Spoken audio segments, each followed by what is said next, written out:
एक दिन मेरे सर में दर्द हो रहा था। देवर कहने लगा, भाभी मेरे हाथ की चाय पियोगी तो बहुत आराम मिलेगा। जब देवर ने चाय बनाकर पिलाई तो मुझे इतना सुकून मिला कि पूरी रात मुझे कोई होश न रहा। फिर मैं रोज़ रात को देवर से चाय बनवाकर पीने लगी और उस दिन मेरे जिस्म पर कुछ अजीब निशान होते और मुझे कोई होश न था। अगले दिन मैंने कैमरा लगाकर देवर को बुलाया और जब सुबह उठी तो कैमरे में देखा तो मेरे पैरों के नीचे से ज़मीन निकल गई। मेरा देवर तो मेरे साथ। कभी कभी हम रिश्तों की सीमा का ख्याल नहीं रखते और इसी वजह से बहुत नुकसान उठाते हैं। हर रिश्ते की एक लकीर होती है और अगर इंसान उस लकीर को पार कर जाए तो वो रिश्ता उसके लिए बवाल बन जाता है। मेरे साथ भी कुछ ऐसा ही हुआ था। मैं एक रिश्ते में अपनी हद पार कर गई थी और इसलिए बर्बादी मेरा नसीब बन गई थी। जो कुछ मुझ पर गुजर चुकी थी वह मेरे लिए भुलाना बहुत मुश्किल था। पिछले कुछ दिनों से मेरा सर दर्द से फट रहा था और कोई गोली असर नहीं कर रही थी। मेरी रात की नींद ना होने के बराबर थी। मैं सारी रात जागती और घर में यहाँ से वहाँ घूमती रहती या फिर अपने बिस्तर पर करवटें बदलती। जज्बात की तड़प मुझे दीवाना कर रही थी, इसलिए मेरे सर में दर्द होने लगता था। मेरा देवर देव, जो उम्र में मुझसे छोटा था, वो मेरा बहुत ही ख्याल रखता था और हम दोनों काफ़ी घुल मिल गए थे। मैं भूल गई थी कि देवर और भाभी के रिश्ता क्या होते हैं। देव ने कई बार मुझे रात में जगते हुए देखा था। एक दिन मेरी तकलीफ़ देखकर कहने लगा कि भाभी मैं आपके लिए चाय बनाकर लाता हूँ, आपका दर्द तुरंत ठीक हो जाएगा। वो आपको इतना सुकून देगी कि आपको फ़ौरन ही नींद आ जाएगी। उसकी बात सुनकर मैं हंस पड़ी।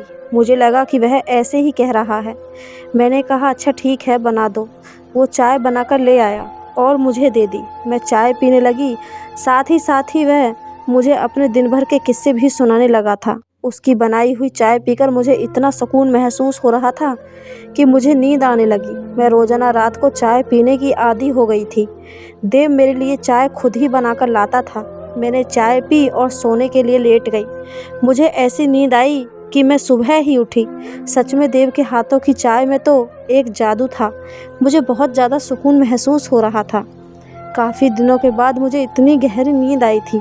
सुबह उठते ही मैं नहाने के लिए वॉशरूम में गई तो मुझे बहुत हैरत हुई जब मैंने अपने शरीर पर कहीं कहीं अजीब निशान लगे हुए देखे।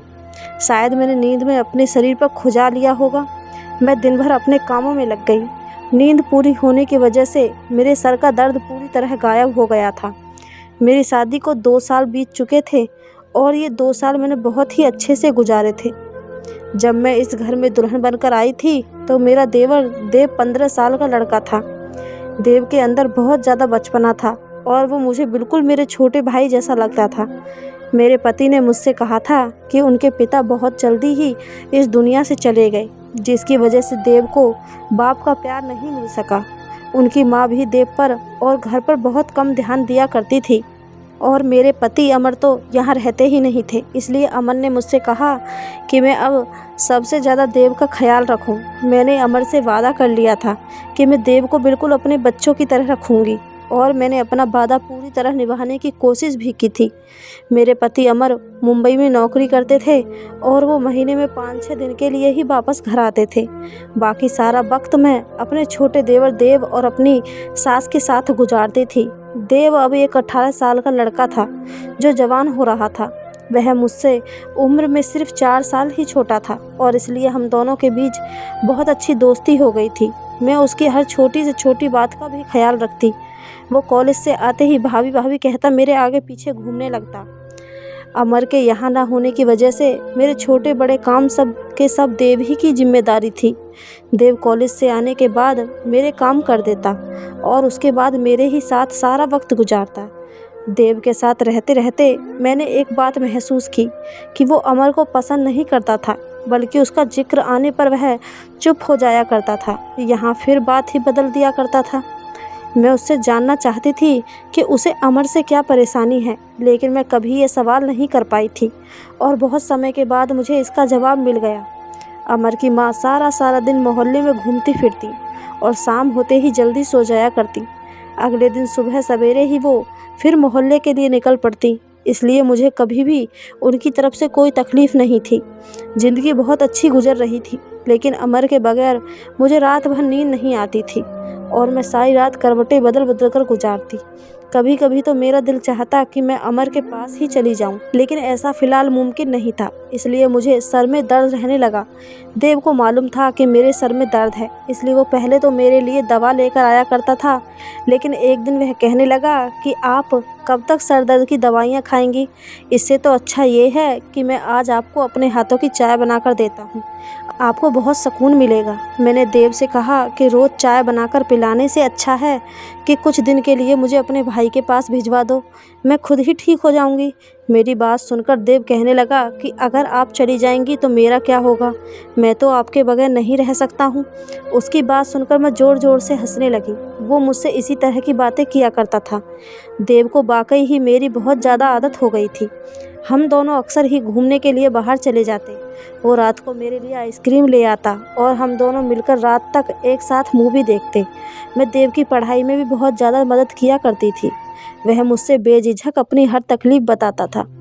मैं देव के साथ खरीदारी के लिए जाती तो वो मुझे बहुत ही मॉडर्न और फैशनेबल कपड़े लेने पर मजबूर करता। घर में तो वो मुझे दुपट्टा भी नहीं लेने देता था। मैं जब भी दुपट्टा लेकर काम करती तो वो मेरा दुपट्टा खींचकर एक तरफ फेंक देता। वो कहता, आप इसे इतनी गर्मी में पहनकर कैसे काम करती हैं? वह हर बात में मेरी बहुत ज़्यादा फिक्र किया करता था। उसको हल्के रंगों के कपड़े बहुत पसंद थे और इसलिए मैं जब भी उसके साथ बाज़ार जाती तो मुझे हल्के रंगों के कपड़े दिलाता और उनकी सिलाई भी बहुत ही फैशनेबल करवाता। उसे मेरे कपड़ों में बहुत ज़्यादा दिलचस्पी थी। मैं अक्सर उसे कहती थी कि उसकी बीवी तो बहुत खुशनसीब होगी जो उसका पति उसे अपनी पसंद से कपड़े डिज़ाइन करवा कर देगा। वो मेरी बात सुनकर कहता कि फ़िलहाल तो आप बहुत खुशनसीब हैं जो मैं आपके लिए इतनी मेहनत करता हूँ। और वाकई में बहुत ही खुशनसीब थी, क्योंकि मुझे उसने कभी भी किसी काम के लिए मना नहीं किया था। वह मेरे सारे कपड़ों में गहरे गहरे डिज़ाइन वाले गले बनवाता, बड़ी बड़ी चौक बनवाता, जिनसे अक्सर मेरी कमर तक दिखने लगती और कमीज इतनी चुस्त होती कि कभी कभी मुझे सांस लेना भी दुश्वार महसूस होता। लेकिन मैं देव को ऐसे कपड़े बहुत पसंद थे। मैं उसे अपने बच्चे की तरह रखती थी, इसलिए कभी भी उसकी पसंद के कपड़े पहनने के लिए मना नहीं करती थी। हल्के गुलाबी रंग का सूट पहने एक दिन मैं किचन में काम कर रही थी। गर्मी बहुत ज़्यादा थी और मेरा पूरा जिस्म पसीना पसीना हो रहा था। मेरा सूट से सब कुछ साफ साफ नज़र आ रहा था और मैं बिना दुपट्टे के जल्दी जल्दी खाना बनाने में मग्न थी। तभी अचानक ही वह पीछे से चला आया और मुझे देखकर कहने लगा कि आज तो आप बहुत हॉट लग रही हैं। उसके इस बात पर मैं शर्मिंदा सी हो गई और जल्दी से अपना दुपट्टा ढूंढने लगी। तभी वो कहने लगा कि मैं तो मजाक कर रहा था भाभी, आप आराम से अपना काम करें। और वह किचन से निकल गया। अमर मुझसे मिलने के लिए वापस आते तो उन दिनों देव मुझसे बहुत ही कम बात करता और सारा वक्त पढ़ाई में मग्न रहता। अमर बहुत खुश होते कि देव बहुत मेहनत से पढ़ाई कर रहा है और मैं भी उन दिनों अमर के साथ इतनी मग्न होती कि मुझे देव का बदला हुआ रवैया भी महसूस ना होता। अमर बस 5 दिन ही मेरे साथ गुजार कर वापस चले जाते और देव फिर मेरे साथ पहले की तरह ही पेश आता। वो मेरे मामले में बहुत जिद्दी सा हो गया था। वह चाहता था कि वह मुझसे कुछ भी कहे मैं फ़ौरन उसकी बात मान लूँ। उसके दोस्त की बहन की शादी थी और वह मेरे पीछे लग गया था कि मैं भी उसके साथ चलूँ। पहले तो मैंने मना कर दिया, लेकिन जब उसका उतरा हुआ चेहरा देखा तो मजबूरन मैं मान गई। लेकिन मैं सोच रही थी कि उसके दोस्त की बहन की शादी में मैं जाकर क्या करूँगी, लेकिन वहाँ जाकर मुझे बड़ी हैरानी हुई। देव के सभी दोस्त मुझे बहुत अच्छी तरह से जानते थे और इस तरह से मिल रहे थे जैसे हम बहुत बार मिल चुके हैं। देव का एक दोस्त कह रहा था कि देव हर वक्त आपका ही जिक्र करता है और वो आपकी बहुत तारीफ़ करता है। वह बस मुझसे मिलने की ख्वाहिश करते थे और मुझसे मिलकर उन्हें बहुत खुशी हुई थी। वापसी पर मैंने देव से पूछा कि तुम अपने दोस्तों से मेरे बारे में ऐसी कौन सी बातें करते हो जो सब मुझे इतने अच्छी तरह पहचानते हैं। देव कहने लगा कि आप तो मेरी सब कुछ हैं, मैं हर वक्त आपकी बात करता हूँ। उस वक्त मैं देव की बात का मतलब समझ नहीं पाई थी, लेकिन जिस दिन मुझे उसकी बात का मतलब समझ आया मेरे कदमों तले से ज़मीन निकल गई थी। देव रोज़ रात को मेरे लिए चाय बनाने लगा और मैं सुकून की नींद सोने लगी। लेकिन जब अगले दिन मुझे अपने जिस्म पर जगह जगह निशान मिलते तो मैं हैरान हो जाती और इसलिए मैंने एक रोज़ अपने कमरे में कैमरा लगाया और देव से चाय बनाकर लाने को कहा। चाय पीने के थोड़ी ही देर के बाद मुझे हमेशा की तरह नींद लग गई और सुबह उठकर जब मैंने कैमरे की रिकॉर्डिंग देखी तो मेरी सांस रुक गई। मैं सोच भी नहीं सकती थी कि देव मेरे साथ ऐसा भी कर सकता है। मैं तो देव पर बहुत ज़्यादा भरोसा करती थी और उसे अपना छोटा भाई समझती थी, लेकिन उसने तो देवर भाभी के रिश्ते का लिहाज भी ना रखा। वीडियो में देव मेरे लिए चाय बनाकर लाया और चाय पीने के बाद देव कमरे से निकल गया और मैं सोने के लिए लेट गई। थोड़ी ही देर बाद मुझे इतनी गहरी नींद लग गई कि देव कमरे का दरवाज़ा खोलकर दोबारा अंदर आया और मैं दरवाज़ा खुलने की आवाज़ पर भी ना उठी। उसने अंदर आने के बाद कमरे का दरवाज़ा लॉक किया और मेरे करीब चला आया। उसके बाद जो कुछ मैंने देखा मुझे अपनी आंखों पर विश्वास न हुआ। देव कुछ देर तो खामोशी से बैठा मुझे देखता रहा। उसके बाद अपनी उंगलियों से मेरे चेहरे को छूने लगा। उसने अपने मोबाइल फ़ोन निकालकर मेरी बहुत सारी तस्वीरें खींची और उसके बाद उसने धीरे धीरे मेरी कमीज़ को मेरे बदन से अलग कर दिया। उसने अपने हाथों से मेरे शरीर को नोचना शुरू किया और मेरे शरीर पर मसाज सी करने लगा। मैं जिंदा लाश सी उसके सामने पड़ी थी और वो मेरे जिस्म पर अपने हाथों को मल रहा था। थोड़ी देर के बाद उसने अपने होठों से मुझे चूमना शुरू किया और उसके बाद तो वो अपनी सारी हदें पार करता चला गया। उसने हम दोनों के बीच मौजूद सारी दीवारों को गिरा दिया था। वह जज्बात में इस कदर आगे निकल गया था कि कई घंटों तक वो मेरे ऊपर हावी रहा। मैं उसके आगे बेजान थी और वह पूरी तरह जोश में था। कई घंटे मेरे साथ गुजारने के बाद वो जिस तरह आया था उसी तरह वापस चला गया था। वह मेरी इज्जत को बुरी तरह नीलाम कर गया था और ये सब देखकर मेरी रूह तक कांप रही थी। मैं तो उसे अपना छोटा भाई समझती थी और इसलिए उससे इतनी खुली मिली रहती थी, लेकिन मैं कभी ये जान ही ना सकी कि उसकी नीयत में खोट है। मैं अपने कमरे में बंद थी। जब वह कॉलेज से आया तो सीधा मेरे कमरे में चला आया। मेरे बिल्कुल करीब बैठकर पूछने लगा कि भाभी क्या हुआ, आपकी तबीयत ठीक नहीं है? मैंने गहरी निगाह उस पर डाली और कैमरे की रिकॉर्डिंग उसकी तरफ बढ़ा दी, जिसे देखकर वह कुछ देर के लिए चुप हो गया। उसके बाद जो कुछ उसने कहा वो सुनकर तो मेरे पूरी तरह से रोंगटे खड़े हो गए। उसने अचानक ही मुझसे अपने प्यार का इजहार कर दिया था। वो कह रहा था कि उसे पहले ही दिन मुझसे प्यार हो गया था। वो हमेशा से ही प्यार के लिए तरसा था और जब मैंने उस पर ध्यान देना शुरू किया तो उसे मेरा वजूद अच्छा लगने लगा।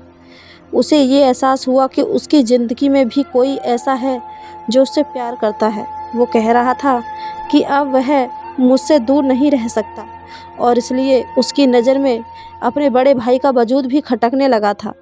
जब भी अमर आते तो वह खुद को कमरे में बंद कर लेता, क्योंकि वो हम दोनों को साथ नहीं देखना चाहता था।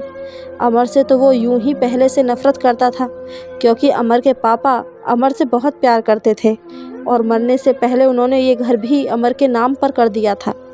मेरा और अमर का साथ उसे बहुत चुभता था और वह जब भी मेरे लिए ख़रीदारी पर जाता तो जानबूझकर मुझे ऐसे कपड़े लेने पर मजबूर करता जिससे वह मेरे शरीर को देख सके। उसे हल्के रंग पसंद नहीं थे, बल्कि हल्के हल्के रंगों में मेरा झलकता हुआ वजूद पसंद था। वो कह रहा था कि मैं आपकी खूबसूरती से घायल हो चुका था, वो बस मुझे पाना चाहता था। उसके लिए अपने जज्बात को काबू में रखना बहुत मुश्किल हो गया था। जब वो मुझे आधी आधी रात तक जागते हुए देखता तो ये बात उसे बेचैन करती कि मैं उसके भाई की याद में जाग रही हूँ। उसकी ख्वाहिश थी कि मैं उसके लिए बेचैन रहूं और ज़िंदगी भर उसके साथ रहूं। वह मुझे अपने भाई से दूर करना चाहता था और अपने करीब लाना चाहता था। इसलिए उसने मेरे लिए चाय बनाना शुरू कर दिया ताकि मैं सुकून से सो जाऊं, और वह मेरी चाय में नींद की दवा भी मिलाकर लाता। और जब उसे यकीन हो जाता कि मैं गहरी नींद में हूँ तो वह फ़ौरन ही मेरे कमरे में चला आता और अपने प्यासे वजूद को पूरा कर जाता। उसने अपने दोस्तों को भी ये बात बता दी थी कि वो मुझसे प्यार करने लगा है और उसके दोस्तों ने ही उसे ये तरीका बताया था।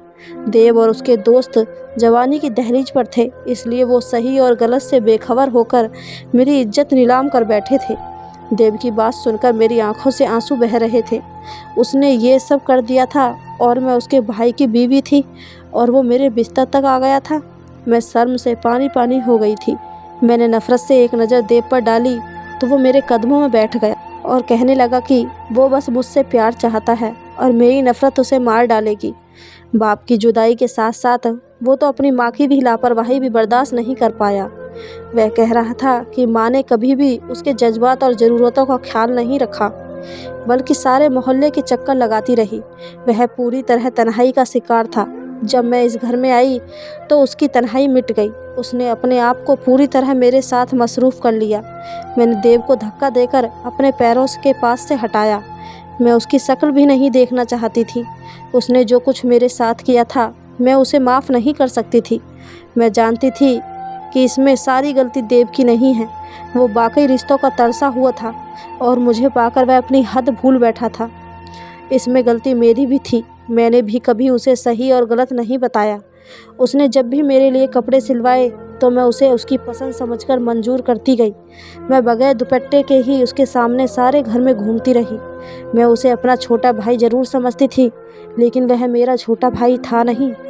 मेरे उसके बीच देवर भाभी का रिश्ता था और मैंने इस बात का ख्याल नहीं किया था। आजकल के दौर में जहाँ 14 साल का बच्चा भी हर बात से पूरी तरह वाकिफ़ होता है, मैंने कैसे सोच लिया कि मेरा 18 साल का देवर एक छोटा सा बच्चा है। मैंने उससे कहा कि बेहतर ये है कि वो मुझसे दूरी बना ले और मुझे अपनी शक्ल तक ना दिखाए। मेरे लिए अब उसके साथ एक छत के नीचे रहना मुश्किल हो गया था। देव ने मुझसे विनती की थी कि मैं ये बात उसके भाई को ना बताऊं। मुझ में तो खुद इतना हौसला नहीं था कि मैं अमर को खुद इतनी बड़ी सच्चाई कैसे बता सकती थी। वो बहुत शर्मिंदा था और अपने कमरे में चला गया, लेकिन मैं खुद भी अपनी नज़रों में गिर गई थी। मैंने फ़ौरन अमर को फ़ोन मिलाया और उनसे कहा कि अब मैं उनके बगैर नहीं रह सकती। या तो वह खुद वापस आए या मुझे अपने पास बुलाएं। मेरी बात सुनकर अमर पहले तो हैरान रह गए कि मुझे अचानक क्या हुआ है, लेकिन जब बार बार मैं कहने लगी तो वह कहने लगे कि वह जल्द ही मुझे अपने पास बुला लेंगे। वो मुझसे कुछ वक्त मांग रहे थे ताकि वह मेरे रहने का कोई इंतज़ाम कर सकें और अपनी माँ से भी इस बारे में बात करेंगे। मैंने अमर से कहा कि वह 10 दिन के अंदर अंदर मुझे अपने पास बुला लें, नहीं तो मैं हमेशा के लिए अपने घर लौट जाऊंगी। अमर ने वादा किया कि वह 10 दिन में आकर मुझे अपने साथ ले जाएंगे। मैंने ये 10 दिन खुद को कमरे में बंद करके गुजारे। मैं देव की शक्ल भी नहीं देखना चाहती थी और जो कुछ हो चुका था मैं उसे पूरी तरह भूल जाना चाहती थी। मेरी सास को अब भी अपने घर का होश नहीं था। उन्हें अपने घर से ज़्यादा सारे मोहल्ले की फ़िक्र थी। अगर वह दूसरों की खोज में रहने की बजाय अपनी औलाद का ख्याल रखती तो शायद देव यूँ इस चीज़ का शिकार न होता। देव अकेलेपन का शिकार होकर अपने रास्ते से भटक गया था। हर रिश्ते की एक हद होती है और मैंने अपने और देव के रिश्ते की उस हद को भुला दिया था और उसी का नतीजा मुझे भुगतना पड़ा था। मैंने अपने सारे पुराने कपड़े जला दिए थे। अब मुझे एहसास था कि मैं इस घर में एक गैर के साथ मौजूद हूँ और मुझे अपने आप को उससे ढककर रखना है। कभी कभी हम बहुत सी चीज़ों को बहुत छोटा समझ लेते हैं, लेकिन वो इतनी छोटी होती नहीं हैं जितनी कि हमें नज़र आती हैं। मुझे अपने दुपट्टे के कीमती होने का एहसास आज हुआ था जब मैं लुट चुकी थी। जो लोग भी ये कहानी सुन रहे हैं, आपसे मैं यही कहना चाहती हूँ कि अपने वजूद को संभाल के रखो, बहुत कीमती है। तो दोस्तों, आप हमें कमेंट करके ज़रूर बताएं कि आज के दौर में हम लोगों को किसी पर भी ऐसे ही भरोसा कर लेना चाहिए या नहीं करना चाहिए।